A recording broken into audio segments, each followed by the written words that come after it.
Sadra Bufana. Dalam buku Sadra Bufana karya Sholeh UG ini, kita diajak untuk merenungi diri kita, tubuh dan pikiran, serta ruh. Sebuah perenungan mendalam untuk menemukan kesejatian dan kesempurnaan hidup. Bab 1. Sadra. Cahaya kesadaran dalam diri dan ruh. Apa itu sadra? Sadra adalah kesadaran yang hidup. Ia bukan sekadar aktivitas berpikir, bukan pikiran-pikiran yang berkerumun dalam kepala kita setiap detik. Sadra adalah kehadiran. Ia ruh yang sadar, cahaya yang menembus batas antara dunia fisik dan non-fisik. Sadra bukan fungsi otak, tapi getaran jiwa. Dalam bahasa Sanskerta, akar kata sat berarti yang benar, yang nyata, atau yang abadi, dan dra berarti melihat atau penglihatan. Jadi, sadra bisa dimaknai sebagai pandangan terhadap kebenaran abadi atau kesadaran akan yang hakiki. Nama yang mengandung nilai spiritual yang dalam, seolah mengingatkan kita bahwa melihat dunia tidak cukup dengan mata, tetapi harus dengan cahaya yang lahir dari ruh. Dalam khazanah filsafat Islam klasik, terutama dalam karya Ibnu Sina, sadra mencerminkan apa yang ia sebut sebagai ruh insaniyah. Jiwa manusia yang mampu memahami hakikat, bukan hanya gejala. Jiwa ini adalah perantara antara tubuh dan akal aktif, atau al-aql al-fa'al, sumber inspirasi dan cahaya dari Tuhan. Sadra bukan sekadar kesadaran mental, tetapi potensi manusia untuk mengetahui yang ilahi secara langsung. Dalam sadra, terdapat pengakuan bahwa hidup tidak hanya tentang apa yang bisa kita lihat, dengar, dan pikirkan, tetapi juga tentang apa yang kita rasakan dalam keheningan, dalam ruang sunyi batin. Ketika kita merenung dalam diam, ketika kita menangis tanpa sebabnya, atau merasa damai meski hidup sedang kacau, itulah sadra yang sedang berbicara. Ia adalah cahaya dalam diri kita yang tidak pernah padam, tapi cahaya itu bisa tertutup oleh ego, dendam lama, trauma masa kecil, dan identitas palsu yang kita bangun sepanjang hidup. Metode penyembuhan ini tentang mengangkat lapisan-lapisan emosi negatif agar sadra bisa kembali bersinar. Sadra dengan kata lain adalah kesadaran, tempat di mana penyembuhan sejati bermula. Bufana, kanvas kosmik dan jaring ilahi. Sadra tidak pernah hidup sendiri. Ia selalu menari di atas panggung, dan panggung adalah bufana. Bufana berasal dari kata bu, menjadi, dan fana, dunia. Ia adalah dunia tempat kesadaran atau sadra tinggal. Tapi bukan sekadar dunia fisik. Bufana adalah kanvas kosmik yang mencakup dimensi energi, waktu, cahaya, suara, dan hukum-hukum ilahi yang tak tertulis. Jika sadra diibaratkan nyala lilin dalam kegelapan batin, maka bufana menjadi ruangan tempat lilin itu menerangi. Tanpa ruang, cahaya tidak bisa menunjukkan apapun. Tapi tanpa cahaya, ruang hanyalah kekosongan. Dalam pemikiran Suharawarti, filsuf iluminasi Persia abad ke-12, bufana bisa dipahami sebagai tatanan dunia yang diterangi oleh hierarki cahaya. Ia menyebut dunia sebagai struktur vertikal dari Nur al-Anwar, yakni Tuhan yang memancar ke bawah dalam berbagai tingkat intensitas cahaya hingga membentuk dunia materi. Menurut Suharawardi, dunia bukanlah kumpulan benda mati. Segala sesuatu memancarkan cahaya dan menerima cahaya. Semesta adalah jaringan energi, dan manusia dengan sadranya dapat mengakses lapisan terdalam dari bufana, melihat keterhubungan antara semua hal. Bufana bukan hanya galaksi dan planet, ia juga tubuh kita. Dalam tradisi Jawa dan Nusantara, tubuh adalah jagat cilik, mikroosmos, alam semesta kecil. Jantung adalah matahari, otak adalah langit, darah adalah sungai. Setiap napas kita adalah tarikan energi dari jagat gede, makrokosmos, semesta besar. Apa yang kita pikirkan, rasakan, makan, dan ucapkan membentuk keseimbangan antara sadra dan bufana. Itulah mengapa ketika seseorang mengalami luka batin yang mendalam, tubuh mereka pun ikut sakit. Dan sebaliknya, ketika seseorang menyembuhkan trauma batin, tubuh mereka bisa pulih bahkan tanpa obat. Sadra Bhuvana, jalur kesadaran menuju penyembuhan. Metode penyembuhan Sadra Bhuvana bukanlah teknik, melainkan perjalanan, bukan protokol tetapi proses spiritual. Sadra Bhuvana bukan tentang sugesti, tetapi tentang penyadaran, tentang membuka jendela batin agar angin semesta bisa masuk dan menyapu debu-debu lama dari jiwa kita. Penyembuhan dalam pandangan Sadra Bhuvana adalah pertemuan antara kesadaran individu atau sadra dengan jaringan kosmik atau bhuvana. Ketika seseorang hadir sepenuhnya dalam dirinya dan selaras dengan alam semesta, maka tubuhnya mulai memproduksi energi vital secara alami.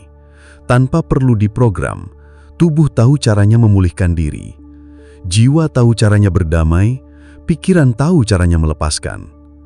Seseorang datang kepada terapis dengan keluhan fisik, sesak napas, nyeri di dada, insomnia kronis. Setelah beberapa sesi, mereka menangis, bukan karena sakit, tetapi karena merasa terlihat, bukan oleh sang terapis, tetapi oleh diri mereka sendiri. Mereka menyadari luka masa kecil, pola emosi yang bertahan, dan ketidaksadaran mereka selama ini.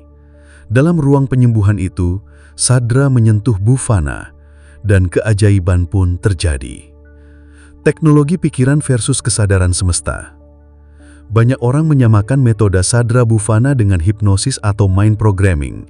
Tidak sepenuhnya salah, tetapi sangat terbatas. Hipnosis masih bekerja di wilayah pikiran. Ia bekerja dengan gelombang otak, dengan bahasa, dengan sugesti. Tapi Sadra Bhuvana bekerja dalam keheningan. Ia tidak butuh banyak kata. Ia tidak perlu skrip. Ia hanya membutuhkan kehadiran murni. Penyembuhan bukan tentang membujuk pikiran, tetapi tentang membebaskan cahaya yang tertutup, seperti menyalakan api dalam gua yang gelap. Begitu cahaya itu menyala, semua luka lama tampak jelas, dan dengan cahaya itulah mereka bisa disembuhkan. Sadra Bhuvana bukan teknik, tetapi keadaan batin, sebuah vibrasi, sebuah keharmonisan antara kehendak kita, kehendak semesta, dan kehendak ilahi. Mengapa nama ini penting? Mungkin Anda bertanya, mengapa repot-repot mencari nama? Mengapa tidak biarkan saja metode ini berjalan tanpa label? Karena nama bukan sekadar simbol. Nama adalah pintu. Nama adalah frekuensi. Nama yang tepat bisa membangkitkan resonansi dalam jiwa orang yang mendengarnya. Nama yang jujur bisa membuka kepercayaan terdalam dalam batin. Dan dalam dunia penyembuhan, kepercayaan bukan aksesoris melainkan fondasi. Bab 2. Tubuh, ruh, dan perjalanan menuju paripurna. Tubuh, jasad, body, terbentuk dari materi, rumah sementara yang kita huni di bhuvana. Tubuh bukan sekedar daging dan tulang yang kita lihat saat bercermin, tetapi juga jaringan yang hidup, organ yang berdetak, sel yang membelah, otak yang menenun mimpi dan kenyataan. Namun, sehebat apapun tubuh ini, ia tetap tunduk pada hukum kefanaan. Seperti pasir yang luluh oleh ombak, tubuh lahir, tumbuh, lalu kembali ke tanah, menyatu kembali dengan bumi atau menjadi abu dalam pelukan ati. Hidup di bhuvana membuat tubuh terikat oleh tarikan kadunyan, hukum-hukum alam materi yang menggiring manusia pada siklus kelahiran, kematian dan berbagai dorongan nafsu duniawi. Inilah ujian besar yang dimulai sejak Adam dan Hawa meninggalkan alam ruh dan turun ke bhuvana, alam materi. Tubuh merindukan kenyamanan dan kenikmatan, buah kuldi, apel, rumah megah, mobil mewah, tawa anak dan pasangan yang menenteramkan. Tapi semua tarikan itu seperti angin, hadir, menghempas lalu hilang lenyap. Tubuh sebagai kapal yang berlayar di samudra waktu bhuvana, menuju pelabuhan pasti, kefanaan. Namun, manusia bukan hanya tubuh, di dalamnya bersemayam sadra, energi halus yang tak tersentuh kefanaan. Inilah ruh, jiwa, nafs, atau subtle energy, tiupan ilahi yang mengandung cahaya ketuhanan.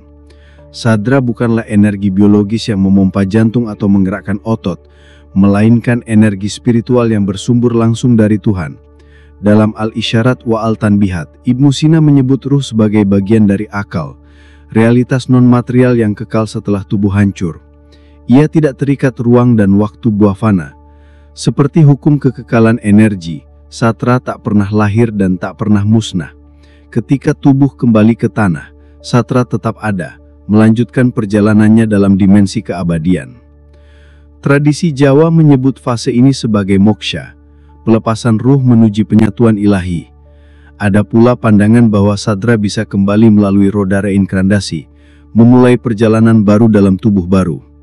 Apapun jalannya, Satra tetaplah membawa misi kembali kepada Sang Pencipta. Karena Sadra berasal dari Tuhan, ia memancarkan sifat-sifat ketuhanan, keabadian, kemurnian, dan kerinduan pulang. Dalam Al-Hikmah Al-Isyraq, Suhrawardi menggambarkan eksistensi ini sebagai pancaran cahaya ilahi. Sadra manusia, dalam kerinduannya, terdorong untuk kembali kepada cahaya sumber melalui proses iluminasi spiritual, melampaui mind dan body, menembus batas-batas buah fana. Seperti anak sungai yang merindukan samudra, Sadra senantiasa tertarik pada Tuhan, selalu mencari manunggaling kaula Gusti, penyatuan total dengan Sang Ilahi. Dalam Al-Quran, ruh ini dipanggil lembut, "Wahai jiwa yang tenang, kembalilah kepada Tuhanmu." Quran Surat Al-Fajr, ayat 27-28, sebuah panggilan agung untuk kembali ke pelukan keabadian. Manusia, dalam seluruh keajaibannya, adalah perpaduan tubuh dan sadra. Malaikat hanya memiliki ruh, hewan dan tumbuhan hanya memiliki tubuh. Tapi manusia dianugerahi keduanya. Inilah kesempurnaan, titik temu antara materi dan cahaya. Persatuan itu membentuk panggung Baratayudha dalam batin kita. Sebuah pertempuran abadi antara tarikan kadunian yang menggoda tubuh dan tarikan ketuhanan yang memanggil Sadra menuju keabadian. Seperti dalam Mahabharata, Baratayudha menjadi medan laga antara dharma, kebajikan, dan adharma, kegelapan, antara kefanaan dan keabadian.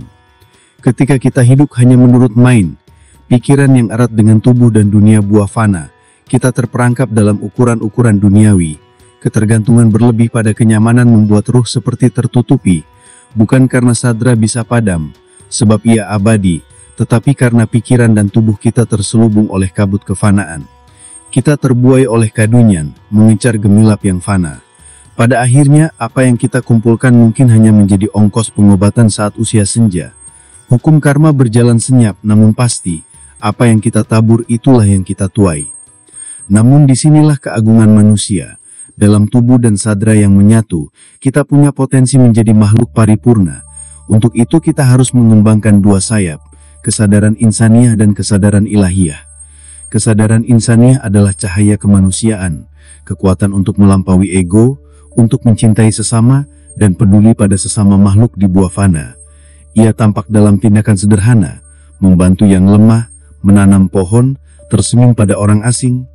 Dalam tindakan itu buah fana menjadi taman cinta tempat sadra tumbuh dan bersinar. Sementara, kesadaran ilahiyah adalah kesadaran akan asal-usul suci kita, sangkan parang dumadi. Sebuah pengakuan bahwa kita adalah percikan Tuhan, dan setiap langkah adalah bagian dari tarian kosmik menuju kepadanya. Dalam kesadaran ini kita melihat Tuhan dalam setiap daun yang gugur, dalam setiap desir angin, dalam diam dan gerak.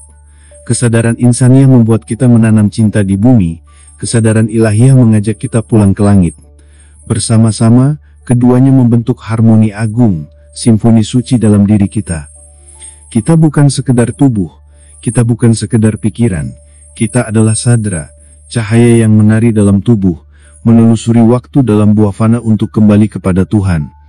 Rumi berkata, alam semesta bukan di luar dirimu, lihatlah ke dalam, segala yang kamu cari sudah ada dalam dirimu. Maka tugas kita bukan menolak tubuh, bukan pula menenggelamkan diri dalam kadunian. Tugas kita menyeimbangkan keduanya, menjadikan tubuh sebagai kendaraan untuk sadra pulang kepadanya. Seperti sungai yang selalu mengalir menuju samudra, sadra pun terus bergerak, melewati kabut, badai, hingga akhirnya menyatu dalam pelukan keabadian. Marilah melangkah dengan hati terbuka, dengan kesadaran insaniah yang penuh cinta, dan kesadaran ilahiyah yang penuh syukur. Karena di sanalah, dalam keselarasan itu, kita menemukan jati diri kita sebagai manusia, makhluk sempurna, penutup rahasia kosmos, pencari cahaya yang tak pernah padam.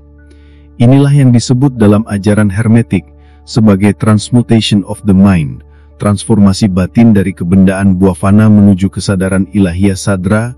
Inilah perjalanan agung manusia menuju keparipurnaan. Bab 3. Filosofi Sadra Bhuvana, Harmoni Tiga Pilar. Sadra Bhuvana bukan sekedar konsep, melainkan cara hidup. Inti filosofinya terletak pada harmoni tiga pilar, diri sendiri, semesta, dan Tuhan. Ketiga elemen ini menjadi fondasi penyembuhan sejati, seperti tiga nada yang membentuk akord sempurna dalam simfoni kosmik. Diri sendiri. Pernahkah Anda merasakan bisikan lembut di tengah kesibukan, mengajak merenung? Itu panggilan esensi sejati Anda, percikan ilahi yang berdenyut dalam setiap napas. Bukan wajah di cermin, jabatan, atau harta, melainkan jiwa yang bersemayam di balik topeng sosial, ambisi, dan ketakutan. Mengenai jiwa ini seperti ziarah untuk menemukan kebenaran yang selalu ada. Pikiran kita bagaikan lentera sekaligus jeruji. Ia menerangi dengan rencana dan impian, namun juga menjebak dalam keraguan, kecemasan, atau ambisi. Seorang profesional yang terjebak rutinitas mungkin merasa hampa, bertanya, apakah ini hidupku? Alih-alih mendengar bisikan jiwa, pikiran menyeretnya ke pusaran stres, mengaburkan esensi sejati. Stres ibarat badai yang mengacaukan danau batin, membuat airnya keruh. Emosi seperti kemarahan atau kecemasan semakin menjauhkan kita dari keheningan. Untuk menemukan jiwa, tenangkan pikiran melalui meditasi, menulis reflektif, atau keheningan hingga batin jernih memantulkan cahaya sejati. Tubuh, seperti kapal yang membawa kita melintasi kehidupan, keajaiban yang fana. Kita mengejar kenyamanan, rumah megah, pakaian indah, atau kesehatan sempurna yang sirna seiring waktu. Penyakit seperti migrain atau insomnia sering mencerminkan ketidakseimbangan pikiran dan jiwa. Ini panggilan untuk melepaskan keterikatan pada tubuh dan mendengar ruh. Tubuh, meski sementara, menjadi wadah cahaya ilahi yang perlu dirawat tanpa terlena. Emosi bagaikan ombak. Stres lahir dari keterikatan pada duniawi, target, harapan, atau ketakutan.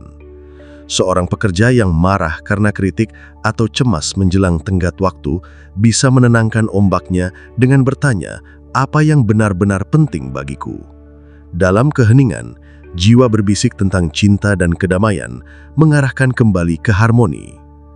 Ambisi, api dalam jiwa, mendorong karya dan makna. Namun jika hanya mengejar kekayaan atau pengakuan, ia menutupi jiwa. Ambisi perlu diselaraskan dengan tujuan ilahi, menyebarkan kasih atau mendekat kepada Tuhan, menyelaraskan getaran kita.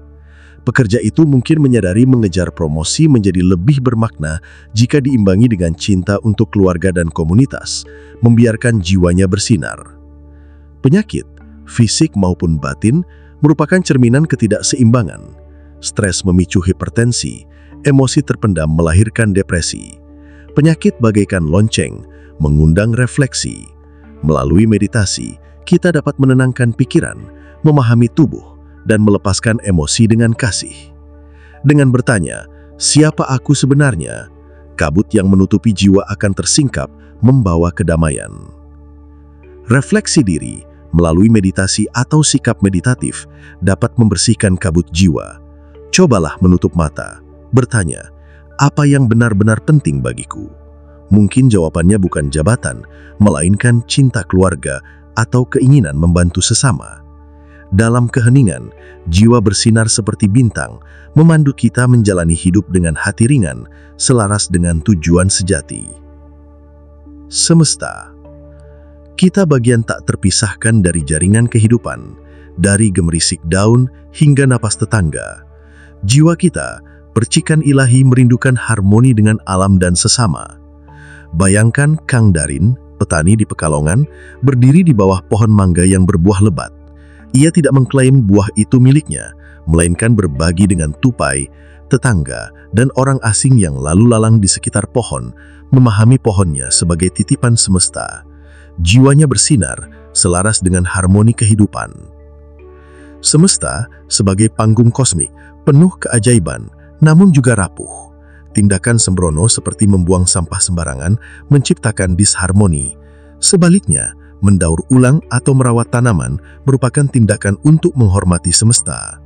Tersenyum pada tetangga menyapa jiwa lain, mengingatkan bahwa kita tak hidup sendiri. Emosi bisa mengganggu atau memperkuat harmoni. Marah karena tetangga memetik buah tanpa izin bisa berubah menjadi badai. Namun syukur saat melihat tanaman tumbuh atau kehangatan saat berbagi pada sesama dapat menyelaraskan jiwa dengan semesta. Kang Darin tak marah pada tupai yang mengambil mangganya karena ia memahami semesta sebagai rumah bersama. Berbagi baginya menjadi cara menghormati cahaya ilahi yang mengalir melalui semua makhluk. Tindakan sederhana, mendaur ulang, menanam pohon, atau berbagi senyum, menjembatani jiwa dan semesta. Pohon mangga Kang Darin yang dirawat dengan kasih, simbol kesadaran yang selaras. Panennya melimpah karena jiwanya menari dengan ritme semesta. Tugas kita bukan menguasai, melainkan hidup harmoni seperti nada dalam simfoni kosmik. Dengan cinta, berbagi dan syukur, kita menemukan makna sejati, tarian sakri menuju persatuan dengan Tuhan. Tuhan. Koneksi dengan Tuhan bukan pencarian jauh, melainkan penemuan kehadiran ilahi dalam setiap napas, syukur, dan doa. Jiwa kita, percikan cahaya Tuhan, sering tertutup kabut pikiran, keraguan atau beban duniawi. Seorang ibu yang berdoa setiap pagi untuk anaknya menemukan ketenangan. Doanya menenangkan pikiran, menghubungkan jiwanya dengan Tuhan, bagaikan jembatan menuju harmoni. Semesta sebagai kanvas luas, mencerminkan cahaya ilahi. Ketika seorang ibu mensyukuri terbitnya matahari, tubuhnya telah menghormati semesta. Meditasinya melawan godaan rutinitas, membiarkan jiwanya mendengar bisikan semesta. Setiap daun dan sinar matahari, cerminan Tuhan. Emosi, seperti kecemasan, mengguncang jiwa. Namun saat ibu menyerahkan beban dalam doa, syukur mengubah kecemasan menjadi kedamaian. Doanya iluminasi sederhana, momen jiwa menyapa Tuhan dalam keheningan hati. Tindakan sederhana, doa, meditasi atau syukur, menjembatani diri, semesta dan Tuhan. Syukur ibu saat melihat matahari terbit, memeluk semesta, mengakui cahaya dalam jiwanya. Doanya mengalirkan cinta ke semesta, menyapa tujuan sejati penciptaan. Dalam harmoni ini, ia menemukan persatuan dengan Tuhan, hadir dalam setiap detak jantung. Keselarasan tiga pilar. Ketika diri, semesta dan Tuhan selaras, energi batin mengalir bagaikan sungai jernih, membawa kedamaian dan keutuhan. Jiwa kita seperti lentera yang diterangi cahaya ilahi, bersinar terang, menghubungkan intuisi batin dengan ritme semesta dan kehadiran Tuhan. Namun jika satu pilar terputus, misalnya terobsesi mengejar karir hingga mengabaikan keseimbangan alam atau hubungan spiritual, kabut menyelimuti jiwa. Kegelisahan, stres, bahkan penyakit fisik atau batin muncul sebagai tanda ketidakseimbangan, meninggalkan rasa hampa. Penyembuhan sejati hanya tercipta ketika kita merawat ketiga pilar, diri, semesta, dan Tuhan dengan kesadaran penuh, memanfaatkan intuisi sebagai kompas, semesta sebagai cermin, dan praktik sederhana sebagai jembatan penyembuhan. Filosofi ini mengajak kita hidup sadar, mengenali diri sebagai bagian dari tarian kosmik yang agung. Jiwa kita, percikan cahaya ilahi, merindukan harmoni dengan semesta, kanvas luas yang memantulkan kebenaran Tuhan. Kesadaran ini bukanlah sesuatu yang jauh, melainkan kepekaan terhadap bisikan intuisi, getaran alam, dan kehadiran ilahi dalam setiap napas. Dengan melatih kesadaran melalui refleksi diri, kasih pada alam dan doa, kita menjaga aliran energi yang membawa kedamaian. Latihan-latihan sederhana seperti memperhatikan napas, merawat tanaman, atau tersenyum pada orang asing menjadi pintu masuk menuju penyembuhan holistik, menyatukan tubuh, pikiran, dan jiwa dalam simfoni kehidupan. Dalam diri manusia ada yang disebut intuisi, suara jiwa, bisikan lembut yang muncul dari keheningan batin. Ia seperti kompas yang menuntun kita kembali ke esensi sejati ketika pikiran tersesat dalam ambisi atau kecemasan. Bayangkan seorang pekerja kantoran yang merasa tertekan oleh tenggat waktu. Dengan mengikuti intuisinya, ia memutuskan untuk sejenak berjalan di taman, merasakan angin, dan tiba-tiba merasa ringan. Intuisi membantunya melihat kabut yang menutupi jiwanya, mengarahkan kembali ke harmoni. Latihan kesadaran untuk memperkuat intuisi bisa sangat sederhana, akan dibahas di bab selanjutnya. Dan intuisi yang terlatih dapat membuka pintu penyembuhan, membantu kita melepaskan keterikatan pada duniawi dan mendengar panggilan jiwa yang selaras dengan Tuhan. Sedang semesta bukan hanya latar kehidupan, melainkan cermin yang memantulkan keadaan jiwa kita. Setiap udara, angin, air, sinar matahari, pohon, ringah burung membawa pesan harmoni mengingatkan kita untuk hidup selaras. Ketidakseimbangan dalam diri, seperti stres atau kemarahan, sering tercermin dalam hubungan kita dengan semesta. Bab 4. Hubungan manusia, semesta, dan Tuhan. Dalam tarikan napas pertama kita di dunia, tersimpan sebuah keajaiban. Manusia bukanlah entitas yang berdiri sendiri, tetapi simpul kesadaran yang terhubung dalam jaringan agung antara Tuhan, semesta, dan diri sendiri. Hubungan ini membentuk sebuah sistem resonansi spiritual dan ilmiah yang, bila disadari secara mendalam, akan membawa kita pada pemahaman tentang tujuan hidup, kedamaian batin, dan keteraturan universal. Pada bagian ini, kita akan menelusuri bagaimana manusia terhubung secara vertikal dengan Tuhan melalui doa, niat, dan keyakinan. Lalu secara horizontal dengan semesta melalui vibrasi, emosi, dan tindakan. Kita akan memahami bagaimana semesta merespon manusia dan bagaimana Tuhan mengatur semuanya melalui hukum-hukum universal. Dalam pandangan ini, tidak ada yang kebetulan. Semua saling berhubungan dalam jaringan makna dan resonansi. Manusia dan Tuhan, doa, niat, dan keyakinan sebagai resonansi vertikal. Dalam filsafat Ibnu Sina, manusia disebut sebagai hayawan notik, makhluk yang berpikir dan berbicara, tetapi juga makhluk yang sadar akan keberadaannya dan mencari hubungan dengan yang maha mutlak. Ibnu Sina menempatkan aspek rohani manusia, nafs, sebagai jembatan yang menghubungkan manusia dengan akal aktif, yang dalam kerangka spiritual adalah pancaran dari wujud ilahi. Doa dalam konteks ini bukan sekedar permintaan, tetapi resonansi spiritual. Doa adalah ekspresi dari kehendak terdalam manusia yang diarahkan secara sadar kepada sumber keberadaan. Neuroscience membuktikan praktik doa atau meditasi secara konsisten memperkuat aktivitas di area otak seperti prefrontal cortex, wilayah pengambilan keputusan dan niat, dan insula yang berhubungan dengan empati dan kesadaran batin. Penemuan tersebut membuktikan bahwa ketika seseorang berdoa, bukan hanya kesadarannya yang bergerak, tetapi tubuh pun merespon dalam kesatuan. Niat adalah kekuatan awal. Dalam ilmu kuantum, niat atau intention bisa disamakan dengan medan energi terarah.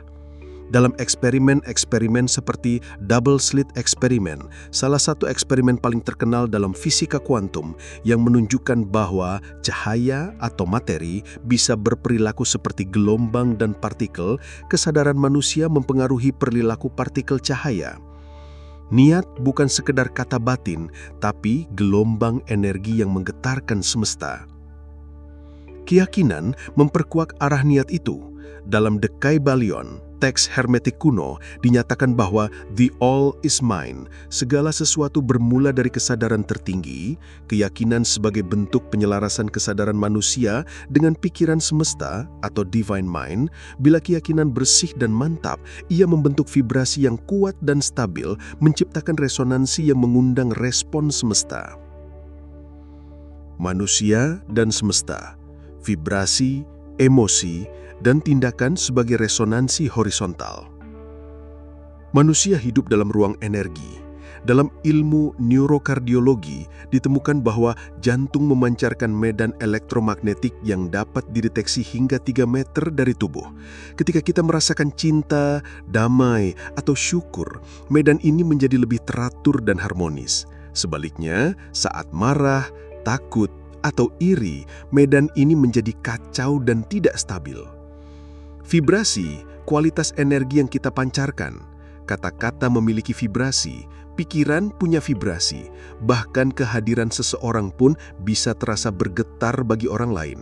Vibrasi positif menyelaraskan kita dengan hukum resonansi, semesta akan mengembalikan vibrasi serupa. Hukum ini dalam prinsip hermetik dikenal dengan law of vibration dan law of correspondence. Apa yang di dalam, itulah yang di luar. Emosi menjadi bahan bakar vibrasi. Misalnya, jika kita menolong seseorang dengan rasa tulus, vibrasi yang terpancar bukan hanya dari tindakan itu, tetapi dari intensitas emosional yang menyertainya. Neuroscience menjelaskan bahwa emosi kuat dapat mempengaruhi hormon, sistem ketebalan tubuh, dan bahkan neuroplastisitas otak kita. Tindakan merupakan manifestasi dari vibrasi dan emosi. Seseorang yang menjaga kebersihan lingkungannya tidak hanya merawat fisik semesta, tetapi sedang menyelaraskan dirinya dengan semesta. Dalam filosofi Stoik, tindakan manusia harus selaras dengan logos atau hukum alam. Dalam pandangan Ibnu Sina, tindakan baik adalah ekspresi dari jiwa yang tercerahkan atau nafs mutmainnah. Semesta kepada manusia, resonansi kembali atas energi yang dipancarkan. Kita tidak hidup di dunia yang pasif. Semesta adalah medan resonansi aktif. Dalam kerangka law of attraction, semesta merespon bukan terhadap apa yang kita katakan, tapi apa yang kita vibrasikan. Ini bukan sihir, tapi hukum sebab akibat halus. Contoh konkret, seorang wanita yang menjalani hidup dengan vibrasi syukur, meskipun ekonominya sederhana, seringkali menerima bantuan tak terduga, kebahagiaan kecil yang datang silih berganti. Bukan karena kebetulan, tapi karena vibrasinya menyelaraskan dirinya dengan frekuensi limpahan. Di sisi lain, seseorang yang selalu mengeluh, penuh prasangka dan pesimis, seringkali justru mengalami kejadian yang memperkuat perasaannya itu, karena semesta mengembalikan getaran itu dalam bentuk realitas eksternal. Penelitian di bidang psikoneuroimunologi menemukan bahwa perasaan dan pikiran kita mempengaruhi sistem kekebalan tubuh. Ketika kita terus-menerus hidup dalam stres dan ketakutan, tubuh kita menjadi rentan. Artinya, semesta tidak hanya merespon dalam bentuk peristiwa, tetapi juga dalam bentuk kondisi tubuh dan kesehatan kita. Tuhan kepada manusia dan semesta. Hukum-hukum universal sebagai jaringan kehidupan. Bagaimana Tuhan berinteraksi dengan manusia dan semesta? Tuhan merupakan kausa prima, sebab pertama yang tidak disebabkan, Tuhan tidak bekerja secara tiba-tiba dan sporadis setiap kali terjadi masalah seolah-olah mengatur ulang dunia secara manual dari waktu ke waktu. Sebaliknya, Tuhan sudah menetapkan hukum-hukum universal seperti hukum sebab akibat, gravitasi, resonansi, getaran, senyalar langsung, dan semesta berjalan secara teratur berdasarkan hukum tersebut. Dalam The Kybalion disebut sebagai The Universe Operates by Immutable Laws. Alam semesta bekerja berdasarkan hukum-hukum yang tak berubah. Hukum kausalitas, hukum getaran, hukum keseimbangan, hukum tarik-menarik, semuanya adalah ekspresi dari kehendak Tuhan dalam bentuk sistem. Sama seperti hukum gravitasi tidak memilih siapa yang terjatuh, hukum spiritual pun bekerja netral, konsisten, dan dapat dirasakan. Tuhan tidak jauh, tapi bekerja melalui hukum-hukum ini. Ketika manusia selaras dengan hukum tersebut, maka hidupnya menjadi ringan, seperti daun yang jatuh mengikuti arah angin. Namun ketika manusia menolak atau melawan, hidup menjadi penuh cobaan, gangguan, termasuk penyakit. Dalam spiritualitas Islam, ini disebut sunnatullah, cara Tuhan bekerja dalam semesta. Dalam konteks ini, doa tidak serta-merta mengubah hukum Tuhan, tetapi menyelaraskan manusia dengan kehendaknya. Niat dan keyakinan kita mengaktifkan hukum-hukum itu untuk mendukung gerak batin kita. Emosi dan tindakan kita menciptakan resonansi yang mempercepat atau menghambat respon semesta. Sebuah kolaborasi halus antara kehendak bebas dan ketetapan ilahi. Contoh-contoh praktis memahami 4 arah dalam hidup sehari-hari. Kisah 1. Seorang ibu dan doa yang mengubah segalanya. Di sudut kamar sederhana yang remang-remang, seorang ibu duduk bersila, tangannya terangkat dalam hening, bibirnya bergetar melafalkan doa. Di matanya ada harapan yang begitu dalam, harapan untuk anak satu-satunya. Ia bukan orang yang dikenal dunia, ia hanya seorang ibu rumah tangga biasa, tapi di dalam dirinya ada kekuatan yang tak bisa diukur oleh apapun di dunia ini. Kekuatan doa yang jujur, niat yang tulus, dan keyakinan yang tak tergoyahkan. Setiap malam ia memohon, "Ya Allah, jadikan anakku orang yang baik, yang kuat, yang bermanfaat, yang tahu caranya bersyukur dan membalas kasih." Ia tidak hanya berdoa, tapi ia menjalani doa itu dalam keseharian dengan tindakan lembut, emosi yang terkelola, dan niat suci yang terus dipupuk. Saat anaknya bandel, ia tidak menghukum dengan amarah, tapi menasehati dengan sabar. Ia menanam nilai-nilai kejujuran, tanggung jawab, dan cinta kasih, bukan lewat kata-kata tinggi, tapi lewat getaran cinta yang konstan, yang tak pernah absen dari pagi hingga malam.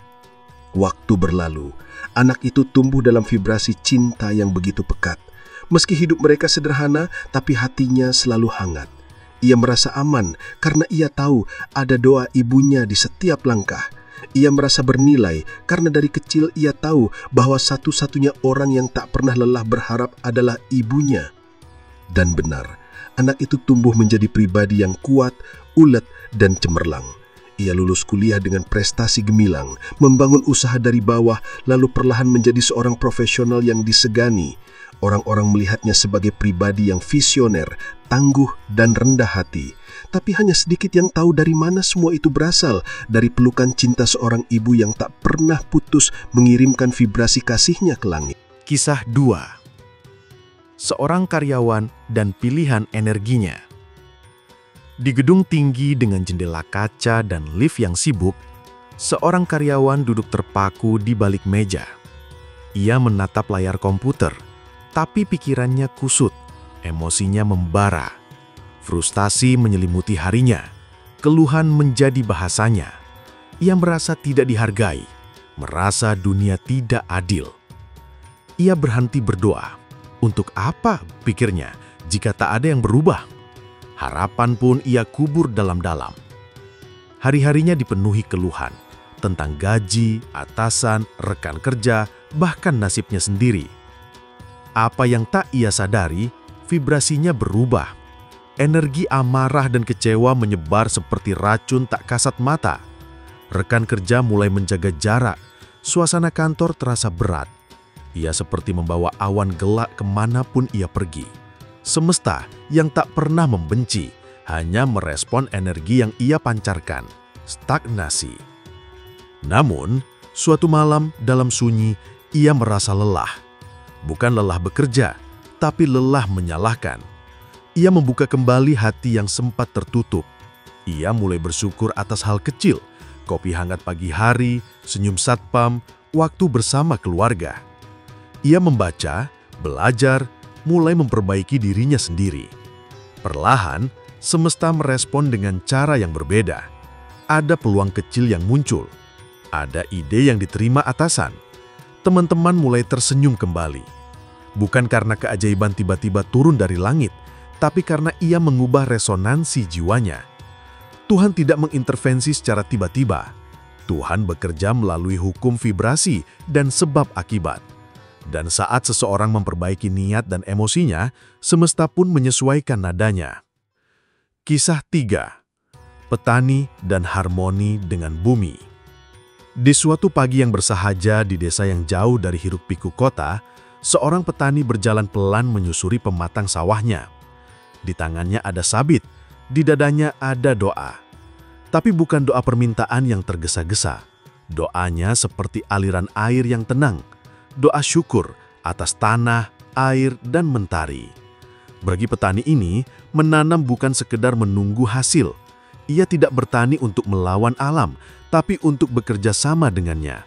Ia memandangi tanah seperti melihat sahabat lama, mengeburkannya dengan cinta, memberi pupuk dengan penuh harap, Dan menyiram bukan sekedar mengguyur, tapi seperti memberi minum kepada jiwa yang haus.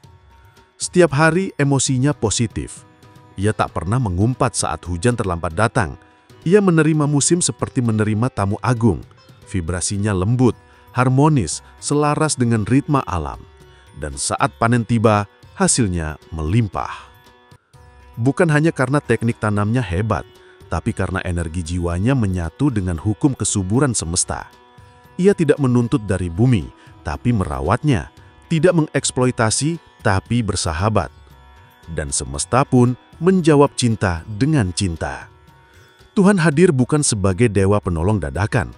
Tuhan hadir dalam bentuk hukum tanah, hukum cuaca, hukum kerja keras dan vibrasi jiwa yang selaras. Sang petani memahami ini, meski mungkin ia tidak pernah membaca kitab filsafat. Ia belajar dari embun, dari angin, dari bau tanah yang basah. Dan itulah ilmu tertinggi, hidup selaras dengan hukum alam sebagai wujud penghormatan kepada Tuhan. Ketiga kisah di atas bukan dongeng, tapi cermin. Kita semua adalah ibu, karyawan, atau petani dalam versi kita sendiri. Kita berdoa, berharap, kecewa, marah, bersyukur, mencintai, mengeluh, memaafkan. Dan dalam semua itu, kita memancarkan energi, vibrasi yang tak terlihat tapi terekam dalam jaringan semesta. Tuhan tidak bekerja secara ad hoc, datang tiba-tiba untuk menyelamatkan seseorang yang sedang sengsara. Tuhan telah menyematkan hukum-hukum universal, hukum kasih, hukum vibrasi, hukum resonansi. Doa kita bukan sekedar kata-kata, tapi perpaduan niat, keyakinan, dan tindakan yang menyatu dengan irama semesta. Emosi kita adalah sinyal, tindakan kita adalah gema, dan semesta adalah cermin dari semua itu. Jadi pertanyaannya bukan kenapa Tuhan tidak mengubah nasibku, tapi apa yang aku pancarkan ke semesta. Karena dalam dunia yang Tuhan ciptakan dengan hukum yang teratur, energi tidak hilang. Ia berpindah, membentuk realitas baru. Maka, pilihlah dengan sadar apa yang ingin kita pancarkan hari ini. Doa atau keluhan, syukur atau kemarahan, cinta atau ketakutan. Karena semesta sedang mendengar dan Tuhan telah mengatur segalanya agar selalu merespon vibrasi hati. Menjadi resonator kesadaran ilahi. Manusia bukan hanya penghuni semesta, tapi penggetar dalam simfoni ilahi. Kita memiliki sadra, jiwa yang memancarkan vibrasi, merespon semesta, dan terhubung ke sumber cahaya. Dalam diri kita, Tuhan menitipkan kesadaran untuk memahami dan berinteraksi dengan dunia. Doa kita bukan sekedar ritual, tapi komunikasi dengan hukum ilahi. Niat kita bukan sekedar keinginan, tapi arah energi batin. Emosi kita bukan kelemahan, tapi kekuatan yang menggerakkan semesta. Dan tindakan kita bukan rutinitas, tapi pesan kepada alam bahwa kita siap menjadi bagian dari harmoni universal. Dalam terang pemikiran Ibnu Sina, Kybalion, dan temuan neuroscience, kita memahami bahwa Tuhan bekerja tidak hanya dari langit, tapi melalui hukum-hukum yang mengalir dalam tubuh, pikiran, dan vibrasi kita. Maka tugas kita sederhana namun sakral, yaitu menjaga keselarasan antara ruh, sadra, semesta, dan Tuhan. Hidup bukan sekedar soal apa yang kita dapat, tetapi apa yang kita pancarkan. Dan dalam setiap getaran yang sejati, Tuhan selalu menjawab.